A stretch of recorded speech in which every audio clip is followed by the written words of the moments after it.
नमस्ते बच्चों, मैं सपना जैन आपको क्लास 11th हिंदी का पाठ 6 पढ़ाने वाली हूँ, जिसका शीर्षक है चंपा काले काले अक्षर नहीं चीन्हती। इसके कवि हैं त्रिलोचन जी। तो चलिए शुरू करते हैं। पाठ 6, पाठ का नाम या कविता का नाम चंपा काले काले अक्षर नहीं चीन्हती। कवि का नाम त्रिलोचन और इन्हीं का जो मूल नाम है वह वासुदेव से हैं। कवि का परिचय। मूल नाम वासुदेव से हैं। जन्म सन 1917 में चिरानी पट्टी जिला सुल्तानपुर उत्तर प्रदेश में। तो इनका मूल नाम क्या है? वासुदेव से हैं। इनका जन्म कब हुआ था? तो 1917 में हुआ था। कहाँ हुआ था? तो चिरानी पट्टी में। चिरानी पट्टी कौन से जिले में आता है? तो सुल्तानपुर जिले में। और सुल्तानपुर जिला है वह कौन से स्टेट में आता है? तो उत्तर प्रदेश में आता है। तो यहीं पर क्या है, इनका जन्म हुआ था। प्रमुख रचनाएं। तो इनकी प्रमुख रचनाएं: नंबर 1 धरती, नंबर 2 गुलाब और बुलबुल, नंबर 3 दिगंत, नंबर 4 ताप के तपाए हुए दिन, 5 शब्द, नंबर 6 उस जनपद का कवि हूँ, 7 अर्घान, 8 तुम्हें सौंपता हूँ, 9 चेती, 10 अमूला, 11 मेरा घर, 12 जीने की कला। काव्य, ये सभी क्या है? इनके काव्य संग्रह हैं, काव्य हैं। 13 देश काल, 14 रोज नामचा, 15 काव्य और अर्थबोध, 16 मुक्तिबोध की कविताएं। ये सभी गद्य में हैं। प्रमुख सम्मान। इनको प्रमुख सम्मान मिले हैं, जैसे साहित्य अकादमी, सलाका सम्मान, महात्मा गांधी पुरस्कार उत्तर प्रदेश। तो इन्हें कौन कौन से सम्मान से सम्मानित किया गया? तो साहित्य अकादमी सम्मान से सम्मानित किया, सलाका सम्मान से भी, और महात्मा गांधी पुरस्कार उत्तर प्रदेश सम्मान से इनको क्या है? सम्मानित किया गया। हिंदी साहित्य में त्रिलोचन प्रगतिशील काव्यधारा के प्रमुख कवि के रूप में प्रतिष्ठित हैं। तो हिंदी साहित्य में क्या है, जो त्रिलोचन जी हैं वह प्रगतिशील काव्यधारा के प्रमुख कवि के रूप में प्रतिष्ठित हैं या जाने जाते हैं। रागात्मक संयम और लयात्मक अनुशासन के कवि होने के साथ साथ ये बहुभाषा विज्ञ शास्त्री भी हैं। आगे बताया है कि रागात्मक संयम और जो लयात्मक अनुशासन है, तो अनुशासन के कवि होने के साथ साथ ये बहुभाषा विज्ञ मतलब बहुत सारी भाषाओं को जानने वाले शास्त्री भी हैं। इसलिए इनके नाम के साथ शास्त्री भी जुड़ गया है। इनकी भाषा छायावादी रूमानियत से मुक्त है तथा उसका ठाट ठेठ गांव की जमीन से जुड़ा है। और इनकी जो भाषा है वह छायावादी जो रूमानियत है उससे मुक्त है, स्वतंत्र है, तथा इसका जो ठाट है वह ठेठ गांव की जो जमीन है ना, उस जमीन से जुड़ा हुआ है।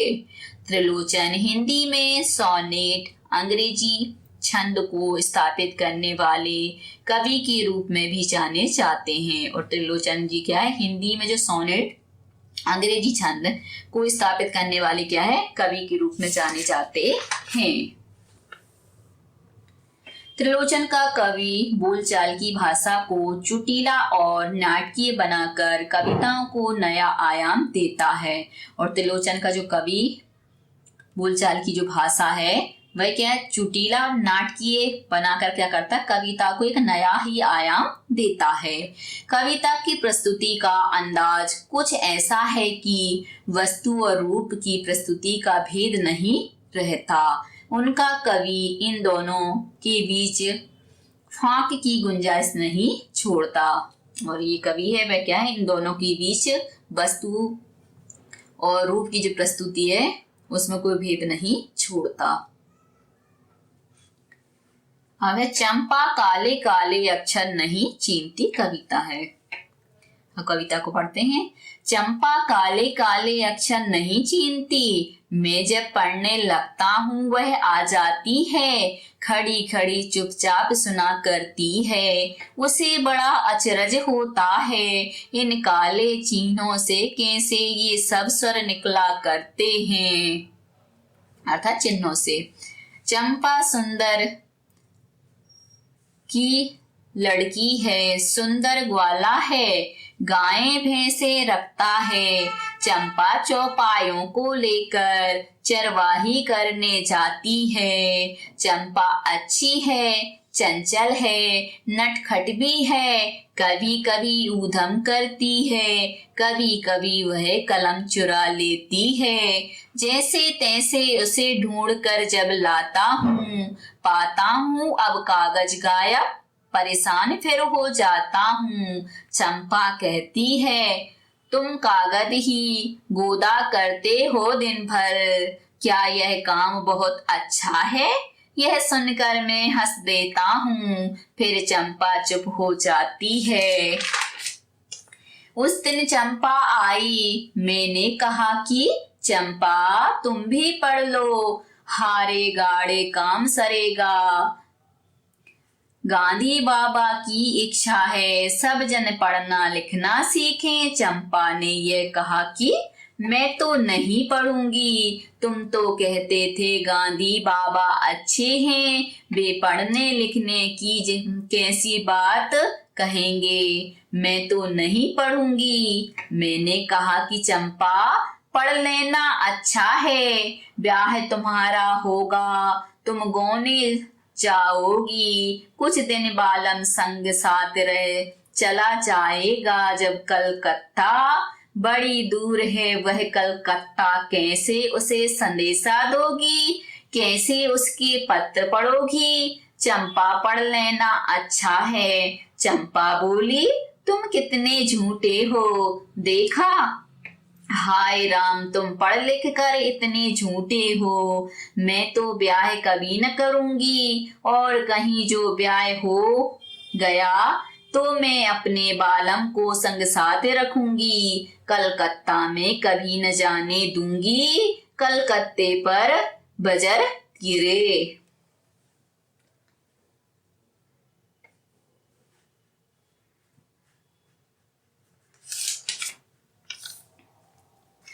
यहाँ बताया है कि चंपा काले काले अक्षर नहीं चीनती, जो चंपा है वह पढ़ना लिखना नहीं जानती है, और जब मैं क्या है पढ़ने लगता हूँ तो वह आ जाती है और खड़ी खड़ी क्या करती है, चुपचाप सुना करती है। मैं पढ़ता हूँ उच्चारण करके तो वह सुनती है। उसे बड़ा अचरज होता है कि इन काले चिन्हों में क्या है, कैसे ये सब स्वर निकला करते हैं। चंपा सुंदर की लड़की है, और सुंदर क्या है, एक ग्वाला है जो क्या करता है, गाय भैंसे रखता है। वो चंपा क्या करती है, चौपायों को लेकर, अर्थात जो चार पैर वाले होते जानवर उनको बोलते चौपाए, अर्थात जानवरों को लेकर चरवाही करने जाती है, अर्थात उन्हें चराने के लिए जाती है। चंपा अच्छी है, चंचल है, नटखट है, कभी कभी क्या है ऊधम भी करती है, कभी कभी वह कलम चुरा लेती है शैतानी करते हुए, जैसे तैसे उसे ढूंढकर जब मैं लाता हूँ पाता हूँ कि अब क्या है, कलम तो मिल गई, कागज गायब है, फिर क्या मैं परेशान हो जाता हूँ। चंपा कहती है कि तुम हमेशा कागज ही कूदते रहते हो, क्या यह काम बहुत अच्छा है जो तुम पूरे टाइम क्या करते हो, लिखते रहते हो। यह सुनकर मैं हंस देता हूँ, फिर चंपा क्या है, चुप हो जाती है। उस दिन चंपा आई, मैंने कहा कि चंपा तुम भी पढ़ लो। चंपा से मैंने कहा कि बेटा तुम भी पढ़ाई कर लो, हारे गाड़े काम सरेगा, अर्थात आए दिनों में क्या है जो पढ़ाई लिखाई वह क्या है काम आएगी। गांधी बाबा की इच्छा थी कि क्या है, प्रत्येक व्यक्ति पढ़ना लिखना सीखे, अर्थात कोई निरक्षर ना रहे, सब साक्षर हों।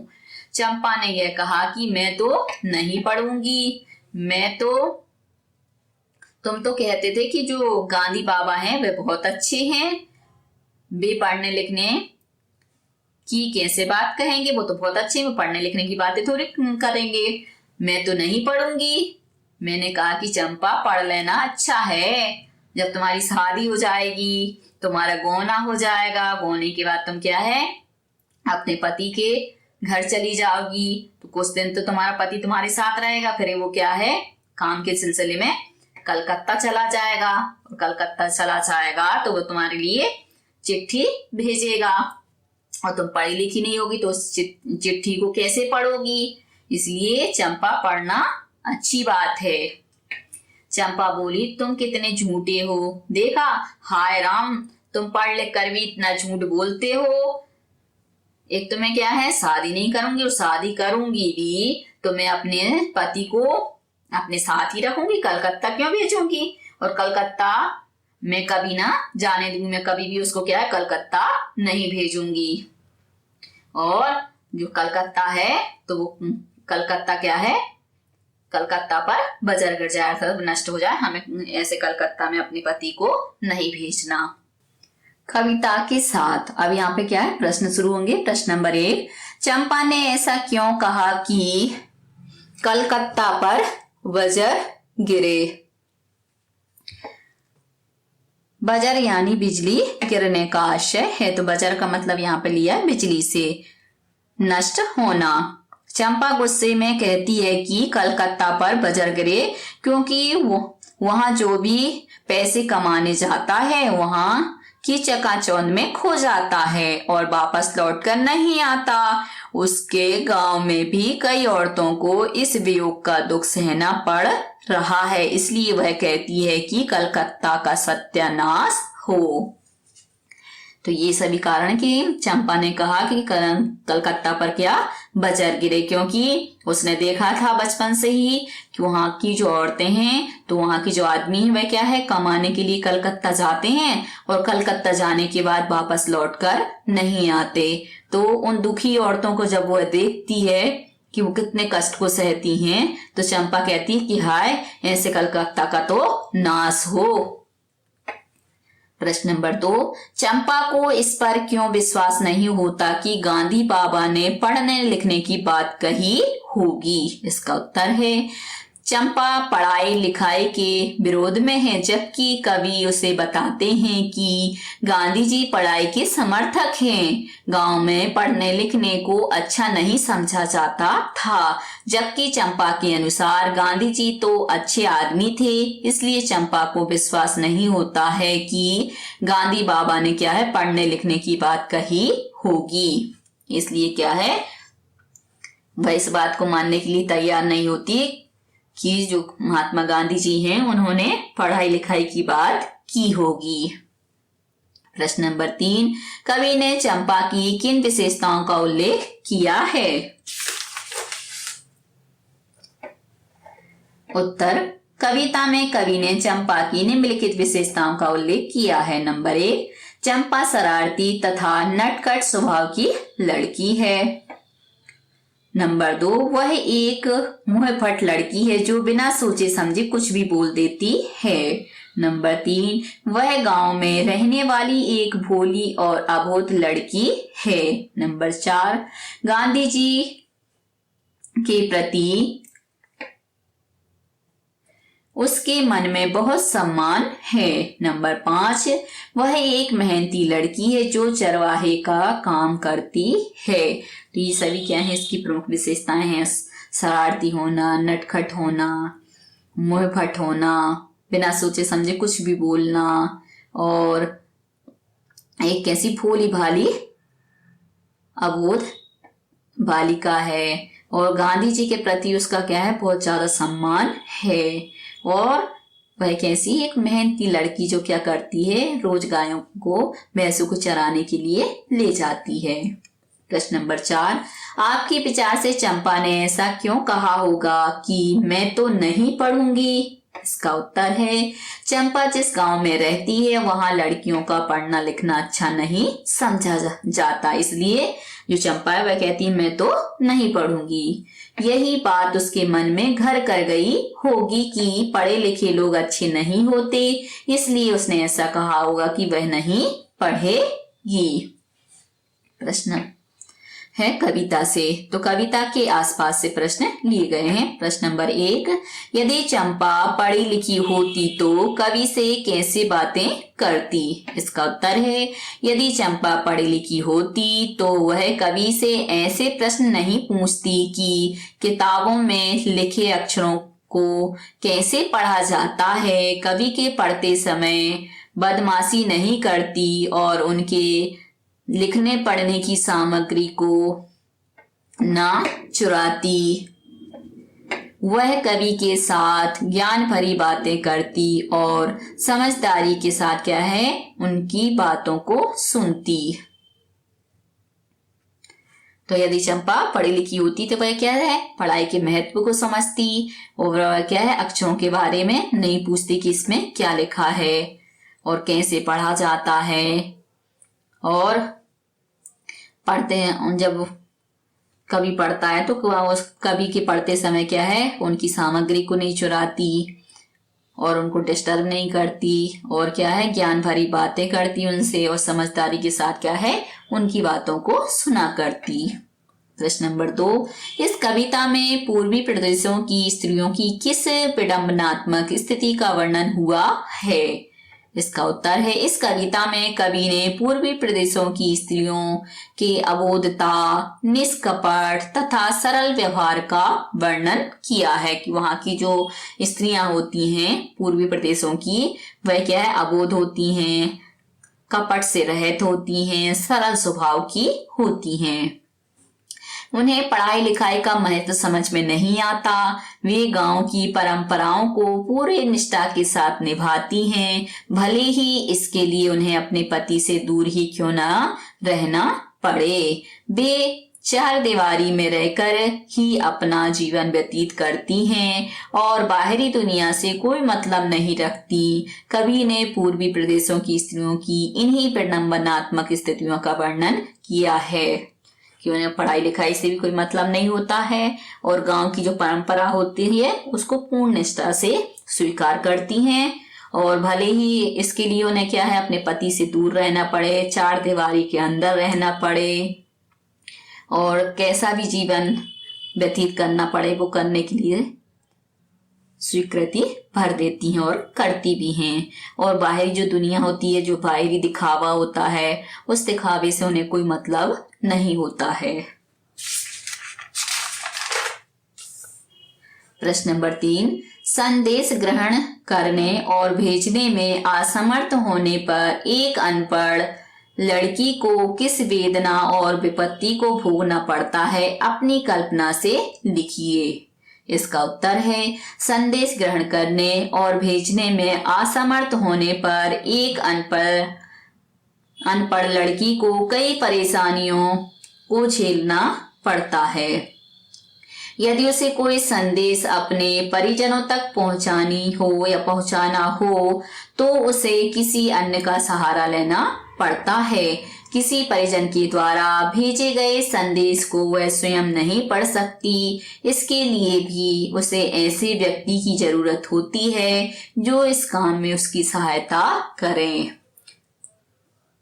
तो जो बिना पढ़ी लिखी लड़कियां होती हैं तो उन्हें किस वेदना का, किस कष्ट का और किस विपत्ति का सामना करना पड़ता है, उसके बारे में हमें कल्पना करके लिखना था। तो यहाँ पे बताया कि जो पढ़ नहीं पाती संदेश और लिखकर भेज नहीं पाती, तो ऐसे जो अनपढ़ लड़कियां होती हैं तो उन्हें क्या है, अनेक परेशानियों का सामना करना पड़ता है। यदि मान लो उनके किसी प्रिय ने उनको संदेश भेजा, अब उनको तो पढ़ना आता नहीं है, अब पढ़ना नहीं आता तो वह ऐसे व्यक्ति को ढूंढेगी कि जिसको क्या है, पढ़ना लिखना आता हो। फिर वह क्या है, उस संदेश को लेकर उस व्यक्ति के पास जाएंगी और उससे उस संदेश को पढ़वाएंगी। फिर उनको मान लो अपना संदेश लिखवाना है, तब भी वह क्या है, उस व्यक्ति को ढूंढेंगी, उससे अपना संदेश लिखवाएंगी, तब जाके क्या है, उस संदेश को वह क्या है, उनके तक भेज सकती हैं। तो इस प्रकार से क्या है, बहुत सारी समस्याओं का सामना उन्हें करना पड़ता है।